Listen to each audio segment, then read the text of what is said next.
Salve, salve galera, nono ano. O papai chegou! Professor Alex, Geografia. Na aula dessa semana nós vamos fazer uma revisão, um aulão revisão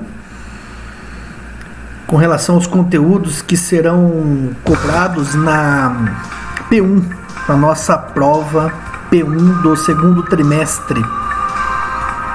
E aí então a gente vai recorrer aos conteúdos do volume 2, retornando lá para o início dos nossos estudos sobre os aspectos naturais dos 3 continentes que nós temos estudado, né, esse ano: a Europa, a Ásia e a Oceania.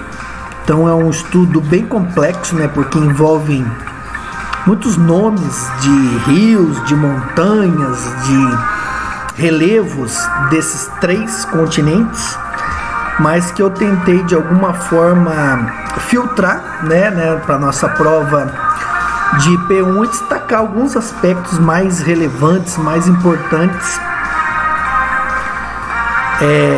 físicos desses 3 continentes que nós estamos estudando. Então a gente vai fugir um pouco, né, essa semana para fazer esse aulão revisão no período da prova também, assim que vocês estiverem com as provas em mãos, né, segundo o cronograma de entregas aí do colégio, e podermos fazer uma prova orientada, né, uma prova consulta, e podermos então apresentar aí bons resultados, né, um bom rendimento nas nossas provas, ok?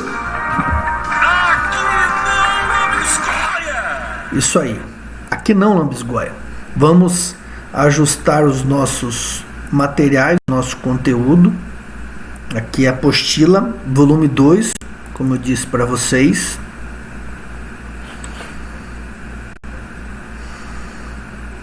Na página 2 e 3 a gente tem o início, aí ó, paisagens naturais da Ásia, Europa e Oceania. Mas hoje a gente vai focar nos aspectos mais importantes desse conteúdo. O início fala aí sobre um conceito para continentes, né?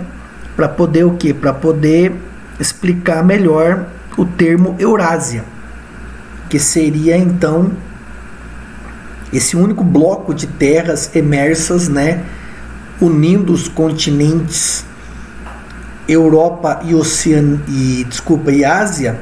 O termo Eurásia é uma referência à junção desses 2 continentes que geologicamente formam mesmo uma única massa de terras emersas, mas que, como havíamos comentado na ocasião do estudo dessa aula, dessa unidade, que a divisão em 2 continentes está mais atrelada a questões humanas. É uma divisão de 2 continentes por aspectos humanos, razões históricas e culturais, né, que levaram a essa divisão. Geologicamente falando, se trata de uma única gigantesca massa geológica, do ponto de vista físico, geológico, como a apostila explica, que forma a Eurásia, ok? Né, existem até alguns acidentes geográficos, como a gente está vendo aqui, o Mar Cáspio, os Montes Urais e o Mar Negro, o Rio Ural, que são utilizados como fronteira, como limite natural entre os 2 continentes, mas a proposta mesmo de divisão é, como já foi mencionada, parte de critérios humanos, razões históricas, culturais que levaram à divisão em 2 continentes, ok? Na sequência aqui a gente tem uma rápida abordagem sobre a formação já da Oceania, né? Que pode ser assim dividida, né? Em Austrália, o maior país da Oceania, a Nova Zelândia e também um país insular, a Papua Nova Guiné, que ocupa uma parte da ilha da Nova Guiné. Esses são os 3 maiores países da Oceania que se registra aqui também é o menor entre os continentes. Austrália, Nova Zelândia e a parte oriental da ilha da Nova Guiné, que é o país da Oceania de nome Papua Nova Guiné, né? Então, esses 3 países compõem aí aproximadamente 93% da área total da Oceania. E os demais países da Oceania são países insulares, são países formados por arquipélagos. E também aí cabe um entendimento sobre a divisão dessa região insular, né, da Oceania, que seria justamente aqui, ó, a Melanésia, aqui esses arquipélagos, a Papua Nova Guiné é um dos países da Melanésia. Aí nós temos a Micronésia, aqui tem esse título pela razão de pequenos países, de microestados que formam a Micronésia, e completando esse conjunto, a Polinésia. Então esses 3 conjuntos, essas 3 regiões, Melanésia, Micronésia e Polinésia, formam a região insular da Oceania, que se somam à Austrália e à Nova Zelândia, como eu havia mencionado anteriormente. Essa é uma rápida retomada da formação e da ideia de como esses 3 continentes que a gente estuda no nono ano se configuram. Na sequência desses estudos, né, esses estudos naturais, aqui não abisgoia, falaremos sobre o relevo e a hidrografia, também, né, dessa forma. A apostila nos apresenta primeiro as características da Eurásia, né? Então vai falar do relevo e da hidrografia da Europa e da Ásia, e de uma forma separada da Oceania. Nesse trecho aqui da apostila cabe uma retomada, né, um lembrar sobre a teoria da deriva continental, né? Aquela em que o supercontinente Pangeia se divide, né, há cerca de 250 milhões de anos aproximadamente, e dá origem aos outros 2 grandes continentes, que é a Laurásia, parte da Europa e da Ásia atualmente, e a Gondwana ao sul, que respectivamente fazia parte da Gondwana, o continente da Oceania, esses 3 continentes que nós estamos estudando. Nas características geomorfológicas do relevo da Eurásia, a gente pode entender e configurar em 4 grandes conjuntos geomorfológicos, que seriam esses aqui, ó, os planaltos antigos e erodidos já, né, pela ação do tempo, pelos agentes externos. Então eles apresentam altitudes relativamente modestas, baixas, pela sua longevidade geológica, né, pela sua antiguidade geológica. São localizados em países como Irã, Mongólia, na Eurásia e também no interior da Austrália, né, região conhecida dos desertos australianos. Nós temos as grandes cadeias de montanhas mais jovens, né, aí da era do tempo geológico. Na Eurásia a gente pode citar Alpes, Cáucaso, Balcãs, Alpes escandinavos, Pirineus na Europa. Na Ásia, com destaque obviamente a grande cordilheira do Himalaia, né? E na Oceania, a grande cordilheira divisória, né? Então é o grande destaque de relevos mais geologicamente recentes, mais jovens nesses 3 continentes. Os 3 continentes também apresentam extensas regiões de planícies, principalmente na Eurásia, na região central da Europa e da Ásia. A gente vai confirmar logo na sequência aí, visualizando um mapa, né, das grandes planícies do centro da Europa, das grandes planícies asiáticas. Na Oceania, as planícies ocupam uma área menor, mais reduzida do continente da Oceania, e as depressões interiores da Eurásia, inclusive algumas como a depressão do Mar Morto, que é a maior depressão absoluta do mundo, a depressão caspiana, né, do entorno do Mar Cáspio, do Mar Aral, e depressões na Oceania com uma grande bacia artesiana. Retratam esses 4 grandes conjuntos geomorfológicos do relevo da Eurásia e da Oceania. Podemos aqui observar algumas paisagens, né, do Planalto da Mongólia, de montanhas na Rússia, né, de regiões de planície na Itália e regiões de depressão, no caso aqui o Mar Morto em Israel, Ásia, que representam, obviamente, ilustram esses 4 grandes conjuntos do relevo desses 3 continentes que a gente está trabalhando. Aqui a gente consegue visualizar um mapa, né, da Eurásia, um mapa físico, né, do relevo, né, por isso que eu indicava aqui as extensas planícies da Europa, da Ásia, onde a gente identifica aqui mais pela legenda da cor verde, as grandes extensões montanhosas como o Himalaia. Aqui é toda a extensão e largura da grande cordilheira do Himalaia, e regiões de planalto, como o planalto de Pamir, o planalto de Tibete, o planalto da Mongólia, ou as regiões planálticas da Índia, o planalto da Arábia, enfim, né, são característicos do relevo euroasiático. Aqui a gente pode identificar algumas das mais importantes e imponentes regiões hidrográficas, bacias hidrográficas do mundo, né? E na Eurásia, obviamente, o primeiro mapa aqui representa muito feroz, né? Essas regiões hidrográficas. Rio Amarelo, aqui identificado pelo número 1, ou Rio Huanghe, uma das regiões mais povoadas e uma das mais importantes bacias hidrográficas da China.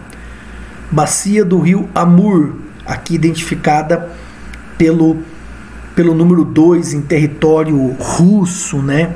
Importante para a região. Bacia do Rio Danúbio, aqui o Rio Danúbio identificado pelo número 3, conhecido como o rio politicamente mais importante da Europa, banha 3 capitais europeias, faz divisa entre alguns limites de fronteira entre alguns países europeus também. A bacia do rio Indo, 4 aqui, ó, em território indiano, né, importante.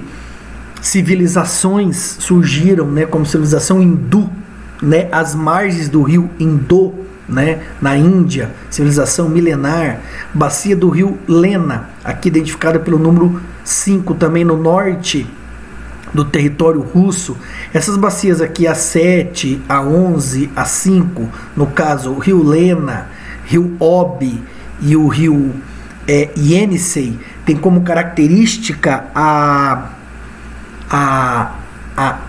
intermitência, né? São rios intermitentes, rios que se congelam durante determinadas épocas do ano, rios temporários, assim chamados também por conta do rigor do clima frio e do clima polar. Vejam que o círculo polar ártico atravessa a Eurásia, né, o extremo norte, a porção boreal da Europa e da Ásia. Então uma parte desses continentes, principalmente da Ásia, que é o maior continente do mundo, está localizada no Polo Norte, né, no círculo polar ártico. Então esses rios próximo às suas foz se congelam durante o rigoroso inverno do hemisfério norte. Seguindo aqui, o rio Reno, 8, Parece pequeno aqui na sua extensão, mas é o mais importante rio da Europa. Por quê? Porque a sua foz é no Mar do Norte, aqui na Holanda, Porto de Roterdã, o maior e mais movimentado porto europeu. Então, interliga as regiões de produção industrial e agrícola da Europa ao Porto de Roterdã. É o mais importante rio econômico da Europa, sua importância econômica. Rio Volga, que está aqui também em território russo, nasce no Planalto de Valdai, despeja as águas no Mar Cáspio, é o maior rio europeu, o rio de maior extensão da Europa. Bacia do rio Ganges e Brahmaputra, está aqui 12, né? Rio Ganges e Brahmaputra, né? Rio sagrado para o hinduísmo, importantes bacias hidrográficas. Quero destacar também que essas bacias hidrográficas aqui, ó, a 1, a 10, a 6, a 12 e a 4, elas estão diretamente relacionadas ao degelo do Himalaia, né? A gigantesca torre de águas, digamos assim, que representa o Himalaia. Então, o período de derretimento das geleiras, né? Um regime nival, assim por dizer, que alimentam essas grandes regiões hidrográficas. E relacionando isso à grande concentração demográfica da região, né? China, Índia, os dois países mais populosos do mundo, Península da Indochina. Então, bilhões de pessoas dependem do abastecimento, né, de água desses rios, dessas bacias hidrográficas que têm as suas nascentes na cordilheira do Himalaia. Rio Tigre e Eufrates, para finalizar aqui, ó, no território iraquiano, né, antiga Mesopotâmia, e despejam as suas águas aqui no Golfo Pérsico, né? A importância também desses rios em razão das características climáticas dessa região da Ásia, uma região predominantemente desértica. Então os recursos hídricos são de grande valia, de grande importância para a população regional. Aqui o destaque desse quadro, né, que mostra as bacias hidrográficas e o seu respectivo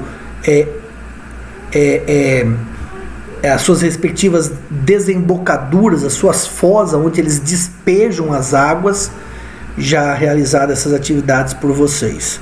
Na sequência daqueles grandes 4 conjuntos que eu havia mencionado para vocês, os planaltos antigos e erodidos, as cadeias de montanhas mais jovens, as extensas planícies e as depressões interiores, a apostila propõe aqui, né, um estudo no texto, o nome de alguns desses planaltos, né?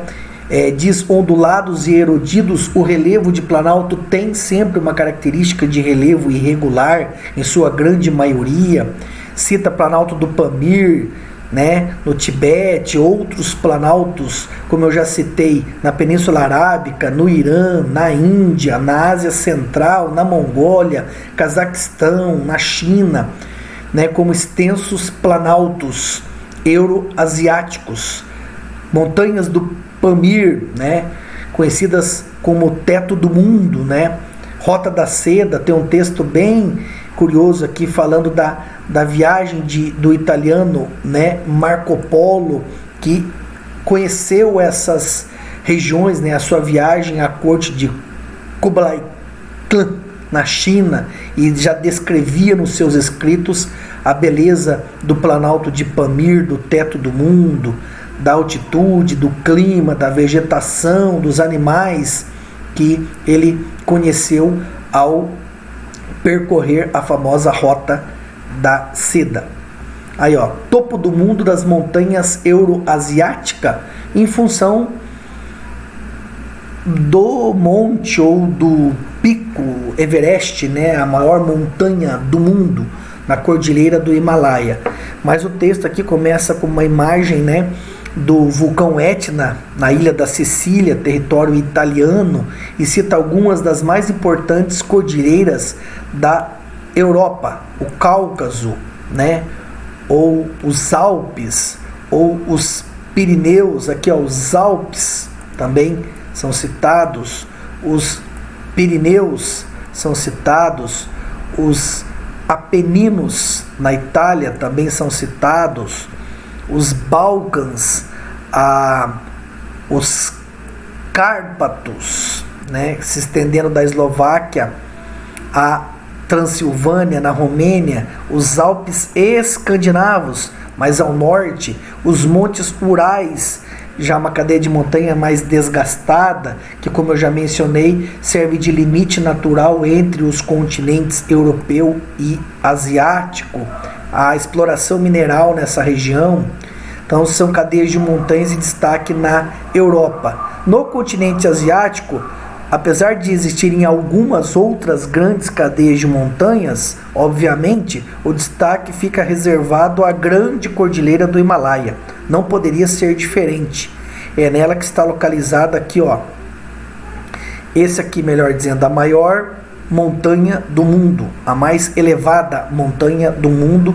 Alguns usam a expressão Monte Everest, outros Pico Everest.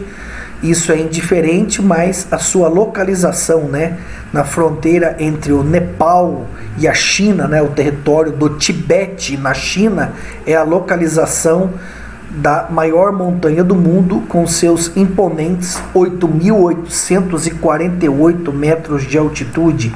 Eu já encontrei em alguns livros 8.850 metros de altitude. E faz sentido, uma vez que essa montanha ainda está em formação, ela está ainda soerguendo, e soergueu a partir de um choque entre duas placas continentais, né? A Índia, a Península Indo-Gangetica, ela estava separada do continente, né, euroasiático, e há cerca de 65 milhões de anos, devido ao movimento dos continentes, a deriva dos continentes, essas placas continentais se chocaram e deram origem à cordilheira do Himalaia, né, num processo de obducção, né, uma zona de obducção. Placas convergentes se chocaram. Aqui o famoso K2, né, uma montanha próxima também ao Himalaia. Segundo relatos de alpinistas, é a mais difícil montanha de se escalar, né, mais difícil que o próprio Everest. Nas grandes planícies e depressão da Eurásia, principalmente nas planícies, há a ocorrência de grandes bacias hidrográficas, né, e junto delas o desenvolvimento de muitas cidades antigas da Europa e também da Ásia, né? Então a grande planície europeia, olha aí, ó, ocupa uma vasta, né, região que vai da França até a Rússia. Toda a região central do continente europeu é caracterizado pela presença da grande planície europeia. Alguns denominam planície central, né? Aí passando por territórios da Alemanha, da Rússia, da Polônia, da Ucrânia, né? Regiões também ricas em carvão, que foi o suporte, né, energético da primeira revolução industrial. Na Europa, o texto menciona essa característica natural. Vai falar das planícies como a planície da Mesopotâmia, entre os rios Tigre e Eufrates. Vai falar das planícies do rio Ganges, do rio Indô, do rio Amarelo, do rio Azul. Existe sempre uma associação entre as grandes planícies e as grandes bacias hidrográficas que a gente viu no mapa anteriormente. Elas estão relacionadas, né? As planícies, elas são drenadas, né, pelas grandes bacias hidrográficas. Isso não só nos 3 continentes que nós estamos estudando, como também em outros continentes que a gente estudou ano passado, na América, na África, que foram nossos continentes de estudo no ano passado. Aqui na sequência vai falar das depressões. Algumas são absolutas. O que é uma depressão absoluta? São aquelas que estão abaixo do nível do mar, mas elas são interioranas, né? São interioranas. Vale o destaque aqui para a depressão do Mar Morto. olha aqui, 430 metros abaixo do nível do mar Mediterrâneo, mas existe aqui uma considerável, né, distância, olha aqui, né, entre o Mar Morto e o Mar Mediterrâneo. Ela está no interior, né? O Mar de Aral, que vai ser citado aqui também como, né, inclusive o exemplo, né, de um projeto mal executado, né, mal planejado do uso das águas do Mar de Aral para irrigação de algodão, e em um dos mais trágicos acidentes, uma das mais trágicas consequências hídricas, que é praticamente a total extinção do Mar de Aral. Aí, ó, região do Mar de Aral, tem toda uma explicação aqui na localização dos limites de fronteira entre o Cazaquistão, o Uzbequistão, o Turcomenistão, esses países que eram repúblicas socialistas soviéticas durante a Guerra Fria, e que projetos de cultivo de algodão, utilizando as águas dos seus afluentes, né, do Sirdarya e do Amurdarya, levaram a uma quase total extinção do Mar de Aral. Rio e lagos, a Ásia e a Europa se destacam muito pela ocorrência desses lagos, principalmente na porção norte, né? A Finlândia é conhecida como o país dos lagos. Aqui o lago Baikal, que é o mais profundo do mundo no território russo, em função da última era glacial, né? Todo o bloco gigantesco de gelo acumulado no hemisfério norte. Quando o calor provoca o recuo desse gelo, o peso que ele exerceu sobre esses blocos geológicos provocou um rebaixamento desses blocos, dando origem a essas formações lacustres, a esses lagos. Eu estou destacando os tópicos, né, pessoal? Vale aqui lembrar que nesse aulão de revisão os tópicos, ok? Aqui não, neném. Aqui não, neném. Relevo e hidrografia da Oceania, que são um tanto quanto limitados, né, até pela própria extensão do continente ser menor. Aqui a formação de atóis, né, como a gente pode chamar aqui, ó, atóis, denominadas atóis, né, essas ilhas que se formam a partir do acúmulo, né, de barreiras de corais, né, que dão origem a esses arquipélagos. São muito comuns no continente da Oceania, né?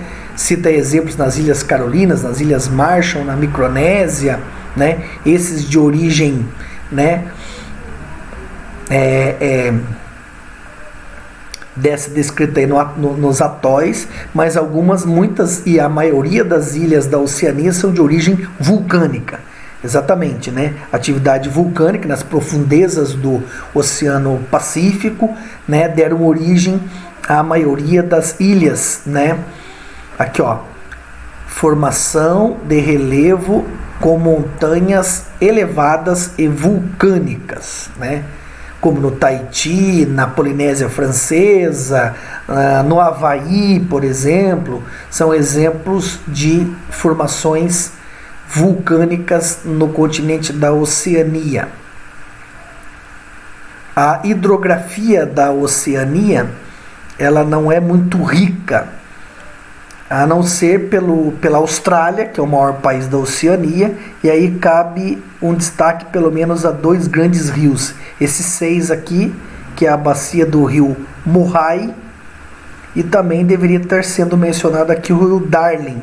São os 2 mais conhecidos e importantes rios da Oceania, o rio Murray e o rio Darling, né, com destaque para a hidrografia da Austrália. As outras, apesar de estarem aqui citadas e localizadas, elas são menores em função do clima, né, dessa região da Oceania, da Austrália especificamente, que são as regiões dos grandes desertos australianos, né?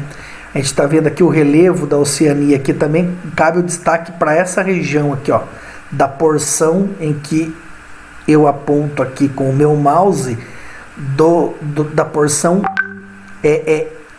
leste oriental do território australiano, que é a grande cordilheira divisória, essa grande cadeia de montanhas que se estende aqui na porção oriental do território australiano. É o principal destaque do relevo australiano. Aqui o Monte Cook, na Nova Zelândia, também vale o destaque, né, para alguns aspectos do relevo da Nova Zelândia. As planícies da Oceania, que se situam mais ao sul, né, da ilha de Nova Guiné e porções norte da Nova Zelândia e centro-leste e sul da Austrália, mas em menor proporção. Aqui citou os rios que eu mencionei anteriormente, ó, o rio Murray e o rio Darling, que são os mais extensos do continente da Oceania. Deveria ter sido localizado lá no mapa da hidrografia também. A Grande Barreira de Corais, né, bem conhecida aí no noroeste da Oceania, inclusive patrimônio, né, natural aí da humanidade, a sua importância, né, a gente estudou, vocês fizeram exercícios acerca dessa barreira de corais. Cita aqui o nome de algumas cadeias montanhosas, é um bom resumo também, que a gente pode utilizar para os nossos estudos e para a prova futuramente. Fizemos juntos esse quadro aqui em uma das nossas lives, ok? Então, de maneira bem resumida, obviamente não poderia ser diferente,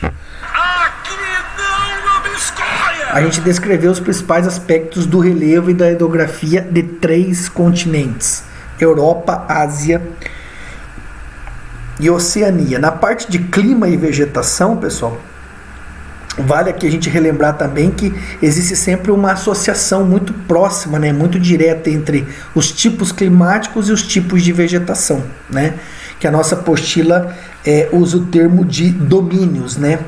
Então seria uma descrição, uma caracterização não só dos tipos climáticos, mas também dos tipos de vegetação.